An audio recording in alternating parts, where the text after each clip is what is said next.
Hello everyone, स्वागत है आपका हमारे इस चैनल एसएससी बुक एसबी में। तो दोस्तों आज हम लोग देखने वाले हैं सीजीएल मेंस का एग्ज़ाम जो कि 2023 में हुए थे।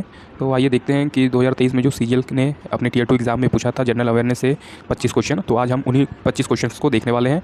और जिनका एमकेएस का एग्ज़ाम है वो भी इस वीडियो को पूरा देख सकते हैं, और जिनका सीजीएल टियर 2 का एग्ज़ाम है वो भी इस वीडियो को पूरा देख सकते हैं, क्योंकि जीके के क्वेश्चन कभी ऐसे नहीं होते कि इसमें आ रहे हैं इसमें नहीं आएंगे। तो आप इस वीडियो को पूरा देखिए, जितने क्वेश्चन मेंस के लिए पूछे जा रहे हैं उस टॉपिक को आप अच्छे से कवर करके जाइए। तो आइए अपने वीडियो की तरफ बढ़ते हैं और देखते हैं कि सीजीएल टियर 2 जो जनरल अवेयरनेस के क्वेश्चन पिछली बार पूछे गए थे वो कौन कौन से थे। तो पहला क्वेश्चन है हमारा, पहला जो है, what kind of energy is associated with falling coconuts, speeding cars, rolling stones and flying aircraft. तो किस एनर्जी के बारे में बात की गई है, जो जैसे कोकोनट का पेड़ से गिरना, कार की स्पीड तेज़ी से जाना, पत्थर का लुढ़कना, या फिर फ्लाइंग जो एयरक्राफ्ट होती है उसमें कौन सी एनर्जी होती है। तो उसमें एनर्जी होती है काइनेटिक एनर्जी, जिसे हिंदी में गतिज ऊर्जा भी कहते हैं। तो ये फिजिक्स से एक क्वेश्चन आया हुआ था। अगला क्वेश्चन देखते हैं हम लोग। 36वें राष्ट्रीय खेल 2022 में संबंधित सूची 1 में पदक तालिका में प्राप्त स्थानों का सूची 2 में राज्यों के साथ मिलान करें और नीचे दिए गए कोड को सही उत्तर चुनें। मतलब जो पहला है स्थान और उसका जो राज्य दिया हुआ उससे मैच करके सही आंसर हम लोगों को बताना है। तो पदक तालिका में फर्स्ट स्थान जो था वो किसका था, तो वो सर्विसेज स्पोर्ट्स कंट्रोल बोर्ड में। तो 36वें राष्ट्रीय खेल 2022 में जो पद स्थान मिला हुआ था वो पहले स्थान पे कौन था, सर्विसेज स्पोर्ट्स कंट्रोल बोर्ड। और जो पदक तालिका दूसरे स्थान पे था वो था हमारा महाराष्ट्र। और जो पदक तालिका तीसरे स्थान पे था वो था हमारा हरियाणा। और चौथे स्थान पे था वो कर्नाटक। तो इसका आंसर दूसरा हो जाएगा। पहले का चौथा, दूसरे का पहला, तीसरे का दूसरा और चौथे का तीसरा। तो आप जो करंट अफेयर्स के क्वेश्चन बन रहे हैं तो उनको भी थोड़ा अच्छे लेवल पे देख के जाइए, जैसे ये पिछली बार का करंट अफेयर क्वेश्चन में पूछा गया था। तो इस टाइप के क्वेश्चन देखे जाते हैं।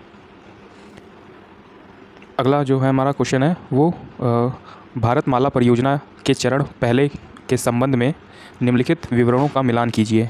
तो भारतमाला परियोजना जो है हमारा, उसमें जो कुछ इंपॉर्टेंट फैक्ट थे तो उनसे रिलेटेड ये क्वेश्चन आया हुआ है।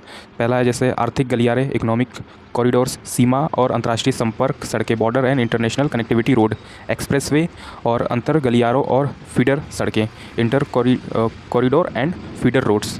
तो इसका जो लंबाई है वो हमें बताना है कि ये हमारी ये योजना का नाम है और इसकी जो कुल लंबाई है वो कितनी हो सकती है।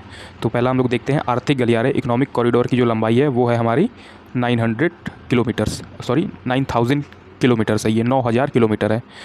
दूसरा देखते हैं सीमा और अंतर्राष्ट्रीय संपर्क सड़कें। तो इसका भी है, वो हो जाएगा ऑप्शन नंबर 2, जो कि है डायरेक्ट, ये सामने सामने ही लिखा हुआ है। आप एक बार नीचे आंसर में चेक कर सकते हैं कि ये ठीक जो उसके सामने लंबाई लिखी है वो एकदम करेक्ट लिखा हुआ है। तो हमें डायरेक्टली ऐसा ऑप्शन चुनना था जिसमें ए का ए हो, बी का दूसरा हो, सी का तीसरा हो और डी का चौथा हो।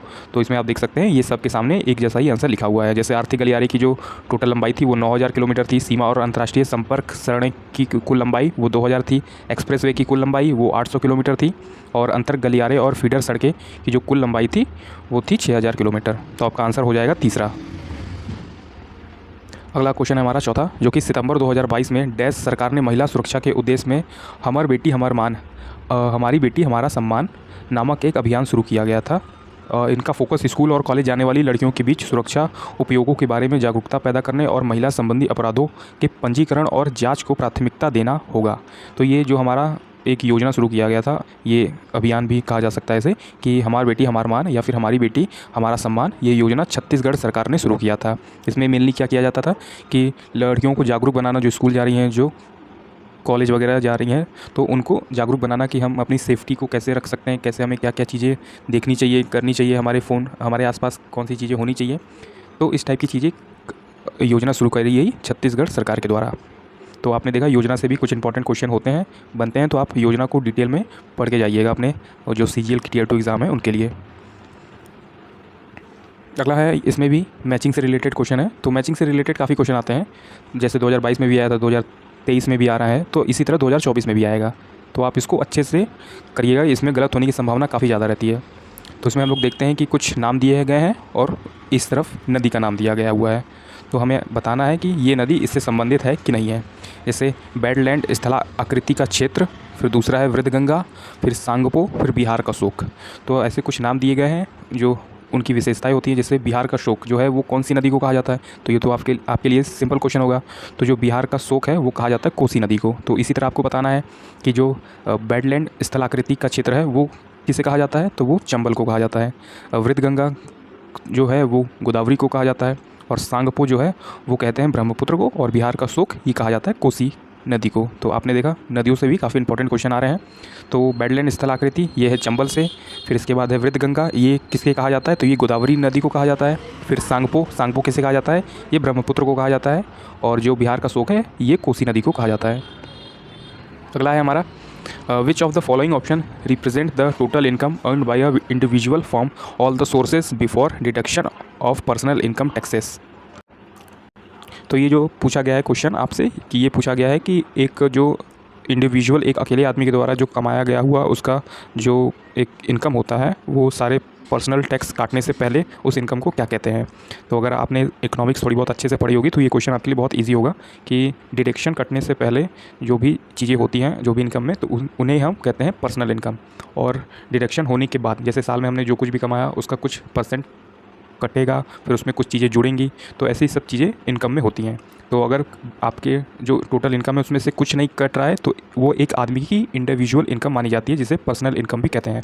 और एक साल में अगर आपने जितना भी पैसा कमाया एक साल में, उसमें जितने भी डिडक्शन है वो ऐड हो जा रहे हैं, और फिर लास्ट में देखा जाएगा कि आपके पास कुल कितने पैसे बचे एक साल के अंदर, आपने कितना कमाया, तो डिडक्शन के बाद जो है वो डिस्पोजेबल इनकम हो जाएगी। तो अगर आपने इकोनॉमिक्स अच्छे से पढ़ी है तो ये क्वेश्चन आपके लिए काफ़ी इजी रहा होगा। तो इकोनॉमिक्स से थोड़े बहुत इजी क्वेश्चन भी आ जाते हैं। और इकोनॉमिक्स की अगर आपको थोड़ी और अच्छी वीडियो चाहिए तो नीचे मैंने डिस्क्रिप्शन में उसका लिंक डाल रखा है। मैंने टॉप जो क्वेश्चन होते हैं इकोनॉमिक्स के जो मेनली पूछे जाते हैं वो मैंने नीचे करा रखे हैं। आप डिस्क्रिप्शन में एक बार ज़रूर इकोनॉमिक्स का एक वीडियो है उसको एक बार ज़रूर देख लीजिए, तो आपको ये क्लियर हो जाएगा कि पर्सनल इनकम क्या होता है और डिस्पोजेबल इनकम क्या होता है। उसमें भी मैंने बहुत सारे क्वेश्चन इकोनॉमिक्स से रिलेटेड जो है वो कराए हैं। अगला क्वेश्चन देखते हैं हम लोग, जो कि है निम्नलिखित में से क्या निजीकरण की संभावित आलोचना या क्रिटिसिज्म है। तो निम्नलिखित में से क्या निजीकरण की संभावित आलोचना है। तो हाशिए के लोगों के लिए आवश्यक सेवाओं तक सीमित पहुंच, तो ये हो जाएगा हमारा इसमें राइट आंसर। हाशिए के लोगों के लिए आवश्यक सेवाओं तक सीमित पहुंच। अगला क्वेश्चन देखते हैं, निम्नलिखित में से कौन सी बीमारी आनुवांशिक नहीं है। तो ऐसी कौन सी बीमारी है जो आनुवांशिक नहीं है। तो इसमें जो राइट आंसर हो जाएगा आपका वो हो जाएगा मलेरिया। मलेरिया जो है वो आनुवांशिक बीमारी नहीं है, ये आमतौर पे मच्छर काटने से हो जाते हैं। अगला है हमारा, सितंबर 2022 में डैश विधानसभा ने महिला विधायकों के लिए सुरक्षा, स्वास्थ्य, स्वच्छता और शिक्षा जैसे महिला मुद्दों पर बोलने के लिए एक अतिरिक्त दिन की व्यवस्था की। तो ये किस विधानसभा ने की, तो उत्तर प्रदेश की विधानसभा ने की थी। कब, सितंबर 2022 में। तो जैसा मैंने आपको बताया ये 2023 का पेपर है, तो इसमें 2022 के करंट अफेयर पूछे गए हैं। आपका पेपर 2024 में होने वाला है, तो आपका करंट अफेयर जो रहेगा वो 2023 के हिसाब से रहेगा। तो 2023 के मार्च से लेकर दिसंबर तक के बीच में जो भी इंपॉर्टेंट चीज़ें हुई हैं आप उसको करंट अफेयर में ज़रूर नोट्स बना लीजिए। उसके ज़रूर आप अपने वीडियो में, जहाँ से आप वीडियो देखना पसंद करते हैं करंट अफेयर का, उसमें ऐसी वीडियो देखें जो थोड़ा डिटेल में पढ़ा रहे हो, क्योंकि टियर 2 एग्जाम में थोड़ा देखिए, जैसे आप लोग इसमें देख पा रहे हैं कि थोड़ा डिटेल में पूछा जा रहा है कि पर्टिकुलर किस सरकार ने ऐसा किया, कौन सी विधानसभा ने ये कदम उठाया, ये अभियान शुरू किया। तो आपको स्टेट वाइज भी पढ़ना पड़ेगा। अगला है हमारा, भारत की जनगणना 2011 के अनुसार निम्नलिखित में से किस राज्य में पुरुषों और महिलाओं की साक्षरता दर में अंतर सर्वाधिक था। तो इसमें आपसे पूछा गया है कि जब 2011 की जनगणना हुई तो पुरुषों और महिलाओं के साक्षरता दर में किस राज्य में सबसे ज़्यादा अंतर था। तो राजस्थान जो राज्य था वहाँ का जो अंतर था वो सबसे ज़्यादा था। तो आपका इस पर आंसर हो जाएगा राजस्थान। तो जैसा आपने देखा सेंसस से भी काफ़ी क्वेश्चन पूछे जा रहे हैं। अगर आपको सेंसस के टॉप 50 क्वेश्चंस की वीडियो चाहिए तो वो भी मैंने डिस्क्रिप्शन में डाल दी है। उसमें मैंने सारे क्वेश्चन जितने भी सेंसस से हो सकते हैं उन सबको मैंने कवर कर लिया था। तो आप नीचे जाकर डिस्क्रिप्शन में वो वीडियो भी देख सकते हैं।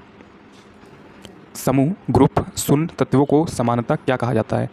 तो जो ग्रुप, समूह, शून्य तत्वों को समानता कहा जाता है, अक्रिय गैस, इंसर्ट गैसेस को कहा जाता है। तो ये केमिस्ट्री से क्वेश्चन आ जाता है हमारा कि समूह, ग्रुप, शून्यों के तत्वों को समानता क्या कहा जाता है। तो ये कहा जाता है अक्रिय गैस, या फिर इंग्लिश में कहा जाए इसे तो इनर्ट गैस कहा जाता है। बादशाहनामा की रचना निम्नलिखित में से किसके द्वारा की गई थी। तो बादशाहनामा जो है वो लिखा गया था अब्दुल हामिद लाहौरी के द्वारा। तो आपको ये चीज़ें याद रखनी पड़ेगी। ये फैक्ट है, तो आपको इतिहास में भी कुछ ऐसी चीज़ें जो फैक्ट के तौर पे पूछी जा रही हैं तो उन्हें आप अच्छे से याद करके जाइए। जैसे बादशाहनामा किसने लिखा, तो अब्दुल हामिद लाहौरी ने।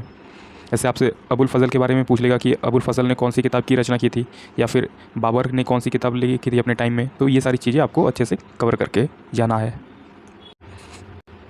अगले क्वेश्चन की तरफ हम लोग बढ़ते हैं, जो कि है हमारा, किस समिति ने मौलिक कर्तव्यों का पालन न करने पर जुर्माना या सज़ा का प्रस्ताव रखा था? तो ये रखा गया था स्वर्ण सिंह समिति के द्वारा। तो स्वर्ण सिंह समिति के द्वारा मौलिक कर्तव्यों पर जो है वो पालन न करने या फिर जुर्माना या सज़ा का जो है वो प्रस्ताव रखा गया था। अगला क्वेश्चन जो है हमारा, वो निम्नलिखित भारतीय प्रधानमंत्रियों को उनके द्वारा की गई पंचवर्षीय योजना के साथ सुमेलित कीजिए। मतलब इसमें ऐसा पूछा गया है कि जब ये पंचवर्षीय योजना चल रही थी तो उस समय जो है वो भारत के जो प्रधानमंत्री थे वो अलग अलग टाइम पीरियड में कौन कौन से लोग थे। तो जैसा कि आप देख पा रहे हैं, सूची 1 में जो है वो प्रधानमंत्री के नाम लिखे गए हैं और सूची 2 में वो पंचवर्षीय योजना लिखी गई है। तो आप एक बार इसको अच्छे से देख लीजिए कि इसमें क्या आंसर हो जाता है हमारा। तो हम लोग क्वेश्चन को देखेंगे कि जवाहरलाल नेहरू के टाइम पे कौन सी पंचवर्षीय योजना चल रही थी। तो वो चल रही थी हमारी दूसरी पंचवर्षीय योजना। इसी तरह मनमोहन सिंह ने जब अपना प्रधानमंत्री का पद संभाला तो उस समय कौन सी पंचवर्षीय योजना चल रही थी? तो वो चल रही थी 10वीं पंचवर्षीय योजना। और वो चल रही थी हमारी जो है 11वीं पंचवर्षीय योजना। और अटल बिहारी वाजपेयी के समय चल रही थी हमारी 10वीं पंचवर्षीय योजना। तो जवाहरलाल नेहरू के टाइम पे दूसरी चल रही थी, मनमोहन सिंह के टाइम पे जो चल रही थी वो चल रही थी 11वीं, और अटल बिहारी वाजपेयी के जो टाइम पे चल रही थी वो चल रही थी 10वीं पंचवर्षीय योजना। अगला क्वेश्चन देखते हैं हम, सूचीबद्ध विकल्पों में से कौन सा कैंसर का एक रूप नहीं है? तो इसमें से कैंसर का एक रूप कौन सा नहीं है? तो इसमें आपको ये बताना है। पहला जो है वो कार्सिनोमा, ये भी कैंसर का रूप है, लिफोमा ये भी है, सार्कोमा ये भी है, और ये जो ग्लूकोमा है ये कैंसर का एक रूप नहीं है। निम्नलिखित में से किस विदेशी यात्री के अनुसार ध्रुव सेन द्वितीय प्रयाग या फिर जो इलाहाबाद है हमारा में हर्ष की सभा में शामिल हुए थे? तो किस विदेशी यात्री के अनुसार ध्रुव सेन द्वितीय जो है वो इलाहाबाद में हर्ष की सभा में शामिल हुए थे? तो ये कौन थे? हेनसांग। तो आपका इसमें जो राइट आंसर हो जाएगा वो हो जाएगा हेनसांग। वर्तमान वैज्ञानिक ज्ञान के आधार पर वैज्ञानिक की ये अभिधारणा है कि जो पृथ्वी की अनुमानित आयु है वो कितनी है? तो जैसा आपने देखा होगा कि पृथ्वी की जो अनुमानित आयु बताई गई है वो 4.5 बिलियन वर्ष बताई गई है। मतलब इसे अगर ऐसे कहें तो 45 करोड़ वर्ष जो है वो पृथ्वी अनुमानित है, मतलब पृथ्वी पुरानी है। अगला देखते हैं हम लोग, निम्नलिखित विषय वस्तुओं को उनके संबंधित अनुच्छेद के साथ सुमेलित कीजिए। तो इसमें भी आपको मैचिंग करना है। तो आइए हम लोग देखते हैं कि चुनावों का अधीक्षण, निर्देशन और नियंत्रक एक चुनाव आयोग के अंतर्गत निहित किया जाएगा। ये किस आर्टिकल में बताया गया है? अगला है हमारा, विधानमंडल में चुनाव के संबंध में प्रावधान करने की संसदीय शक्ति, ये किस अनुच्छेद में है? फिर उसके बाद है चुनावी मामलों में न्यायालयों द्वारा किए जाने वाले हस्तक्षेप पर रोक, ये जो है ये किस अनुच्छेद में है? तो पहला जो है हमारा कि जो भी चुनाव से रिलेटेड काम होगा, जैसे निर्देशन होगा, नियंत्रक होगा, तो ये चुनाव आयोग के अंतर्गत ही किया जाएगा। ये किस आर्टिकल में कहा गया है? तो ये 324 आर्टिकल में कहा गया है। ऐसा है, विधानमंडल में चुनाव के संबंध प्रावधान करने की संसदीय शक्ति, ये कौन से आर्टिकल में है? तो ये आर्टिकल 327 में है। और इसी तरह चुनावी मामलों में न्यायालयों द्वारा किए जाने वाले हस्तक्षेप पर रोक, ये आर्टिकल 329 आर्टिकल में है। तो जैसा आपने देखा कि कुछ आर्टिकल ऐसे पूछे जा रहे हैं जो काफ़ी डीपली में है, तो आप आर्टिकल्स को भी अच्छे से तैयार करके जाइए। जो मतलब आमतौर पर आर्टिकल जो होते हैं राष्ट्रपति के, उपराष्ट्रपति के, महालेखा परीक्षक, तो ये सारी चीज़ें नहीं पूछी जाएंगी। जो थोड़े इंपॉर्टेंट आर्टिकल होते हैं जिनका किसी पे ध्यान नहीं जाता, तो उन सारे आर्टिकल्स को आप एक बार ज़रूर देख के जाइए। जैसे 226 आर्टिकल कौन सा है, 324 आर्टिकल कौन सा है, 351 आर्टिकल कौन सा है, 354 आर्टिकल में क्या बात की गई है, तो ये सारे आर्टिकल इंपॉर्टेंट हो जाएंगे। अगला क्वेश्चन देखते हैं हम लोग, भारत में ब्रिटिश गवर्नर जनरलों और उनके संबंधित घटनाओं के मिलान में गलत युग्मों का चयन कीजिए। तो इसमें आपको गलत युग्म बताने हैं कि इसमें से कौन जिसका है वो उससे रिलेटेड नहीं है। तो जैसे लॉर्ड डलहौजी, इनका संबंध जो है वो 1857 के विद्रोह से था, जो कि ऑप्शन है हमारा वो है कि नहीं था। फिर उसके बाद लॉर्ड ऑकलैंड, प्रथम अफगान युद्ध के समय थे, तो हाँ ये थे उस समय। और लॉर्ड कैनिंग, ये वुड डिस्पैच 1854 के टाइम पे थे, तो ये भी गलत है, ये भी नहीं थे। तो आपका जो गलत युग्म है वो पहला और तीसरा हो जाएगा कि लॉर्ड डलहौजी वो 1857 का विद्रोह में नहीं थे, और लॉर्ड कैनिंग जो भी वुड डिस्पैच हुआ था 1954 में, उस टाइम पे भी ये लॉर्ड गवर्नर जनरल में से नहीं थे। तो आपका जो गलत युग्म हो जाएगा वो पहला और तीसरा हो जाएगा। अगला क्वेश्चन देखते हैं हम लोग, 25 डिग्री सेल्सियस के तापमान पर एक आदर्श गैस के लिए SI इकाई में प्रति अणु औसत गतिज ऊर्जा क्या होगी? तो 25 डिग्री सेल्सियस में जो एक तापमान पर एक आदर्श गैस के लिए जो SI इकाई में प्रति अणु औसत गतिज ऊर्जा क्या होगी? तो 6.17 × 10⁻⁻21 जूल होगी। तो आपका जो राइट आंसर हो जाएगा ऑप्शन नंबर पहला हो जाएगा। अगला क्वेश्चन है हमारा, सूची 1 को सूची 2 से मिलाइए। तो कार्बनिक अम्ल और लॉरिक अम्ल, ब्यूटेरिक अम्ल और इरूसिक अम्ल ये किस किस खाद्य स्रोत से रिलेटेड हैं। जैसे कि आपका जो पहला आंसर सही हो जाएगा वो हो जाएगा पहला, कार्बनिक अम्ल जो है वो सोडा वाटर से रिलेटेड है। फिर उसके बाद जो लॉरिक अम्ल है वो कोकोनट मिल्क से रिलेटेड है। फिर उसके बाद ब्यूटेरिक अम्ल जो है वो मक्खन से रिलेटेड है। और इरूसिक अम्ल जो है वो सरसों के तेल से रिलेटेड है। तो आपका जो इसमें दूसरा मैचिंग का आंसर है वो सही हो जाएगा। ए का तीसरा, बी का चौथा, सी का दूसरा और डी का पहला हो जाएगा। भारत के दूसरे राष्ट्रपति कौन थे? तो ये काफ़ी इजी क्वेश्चन है, तो ये आप सभी को पता ही होगा। तो भारत के दूसरे राष्ट्रपति थे डॉक्टर जाकिर हुसैन।